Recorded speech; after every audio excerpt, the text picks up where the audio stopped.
Ako, sumayaw na lang ako. Taas ng kamay nang gusto sumayaw ako. Budots, budots. Dami. Sige, sasayaw ako habang nagsasalita. Mirror, mirror. DJ. Kagawad. Nasaan ka? Joke lang. Okay, una magandang hapon po sa inyo lahat. Thank you po sa oras ninyo. Siyempre po kay Francisco. Nandiyan po, ay si Pres. Magandang hapon po. Thank you po sa pagpapagamit ng venue at pag-welcome po dito sa amin. Siyempre si Vice Eric, nandiyan din po. Vice, thank you. Kay Tita Lovely po, maraming salamat sa inyo po. Maraming salamat sa paghintay. Magpapakilala lang naman po kami. Ako po si Steve Diasis, kasalukuyang kagawad ng Barangay Manggahan. Isa rin pong fire volunteer na kasama po sa kabuuan ng mga sunog sa Pasig. At ngayon po ay nakasama sa Team Sara. Alam nyo, matagal na rin po kami naglilingkuran ng ating may bahay na si Capsilas Diasis sa Manggahan. At katunayan ng isa ay kapitan, isa po tayo sa namuna lahat ng pagawain, pagpapa-asfalto, pagkukumpleto, at kung ano pang pagawain. Kaya naman po, nabansagan tayong action man. Dahil gusto natin mabilis na pagtugon, mabilis na tulong.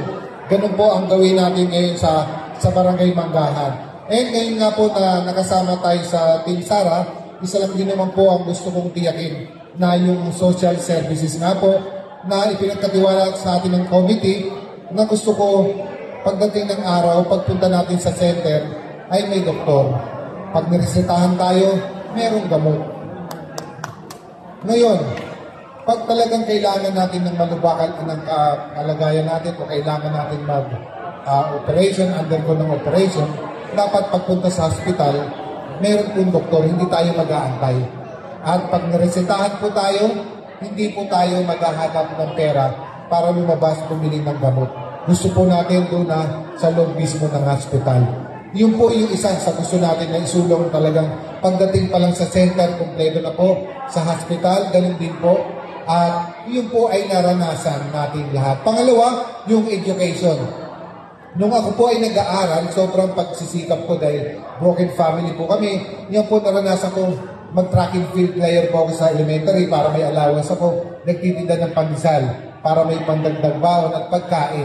At nung college po, ganun din po ang ginawa natin. Nag-tryout tayo ng varsitarian bilang basketball player para makuha natin yung full scholarship. Ganun po natin tinapos ang pag-aaral natin. Kaya naman po, napakahalaga sa akin ng education. Gusto ko po mabigyan ng pundasyon ang bawat kabataan Pasigueño. Dahil sa elementary ngayon, sa grade 1 hanggang grade 6, sabi ng DepEd, ang problema ngayon, ang kabataan, hindi pa rin po nakakabasa.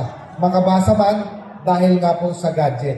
Kaya isusulong po natin na pagdating ng araw na magkaroon po ng libreng almusal sa lahat po ng public school. Para po pagbasok ng mga bata ay may laman po yun dyan. Dahil isa po sa dahilan, pumapasok ang mga bata dahil po sa sobrang busy ng magulang. Napapabayaan po ang mga bata dahil yan po ay naranasan natin. Kaya isusulong po natin yung libreng almusal. And pangalawa, yung kagamitan na mas maaga pong naibigay. Madidelay lang po dapat ng 1 week. Isa po sa tututukan natin yan pagdating ng araw. And pangalawa, gusto ko rin po magsulong na pangarap din ni Ate Sara, yung University ng Pasig. Bakit po? Dahil hindi kaya i-accommodate ng PLP yung lahat ng ng senior high dito sa lungsod ng Pasig. Kaya isusulong po natin na magkaroon ng university para dito na po talaga mag-aral lahat ng kabataan Pasigueño.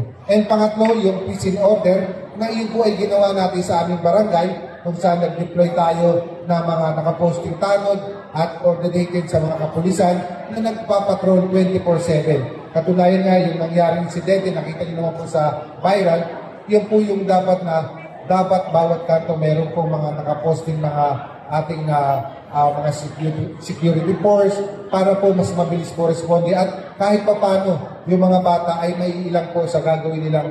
Actually, hindi lang po yan sa lugar na yun, kundi kahit sa aming barangay, sobrang na po yung problema ng kabataan na para lang silang may mga grupo-grupo pag nagkita-kita, nagrarambolan po. So yun po yung isa sa tututukan natin. Dahil yun po ay nakita na natin, naging karanasan na natin, dahil ngayon kagawad tayo, yun po yung sinusulong natin, yung sa drugs lalo na marami na pong biktima. Umasa po kayo na pagdating ng araw, ibabalik po natin yung CCTV plus yung paging system na pagsalita mo at nakatutok ang CCTV para po maibsan o makatulong po sa mabilis na quick response ng ating mga kapulisan at ng ating mga lingkod bayan. So yun po ang isa sa mga gusto nating gawin pagdating ng araw at umasa po kayo si Ate Sara na sana po ay matulungan nyo dahil ang programa niya po ay nakapalo po sa isang pamilyang Pasigenyo. Gusto niya po iangat lahat ng buhay ng Pasigenyo dito sa ating lungsod. Si Ate Sara po nagsimula talaga sa walang-wala hanggang sa nagkaroon sila. Kaya ngayon ay isinishare nila yung blessing. Sabi raw, pag nanalo, ay babawiin. Hindi po totoo yan. Ang sabi ni Ate Sara, yung time na nagbibigay sila, yung malusog ang pamilya nila, okay na po yun. At kung manalo man hindi, sabi niya, at least nakatulong sila.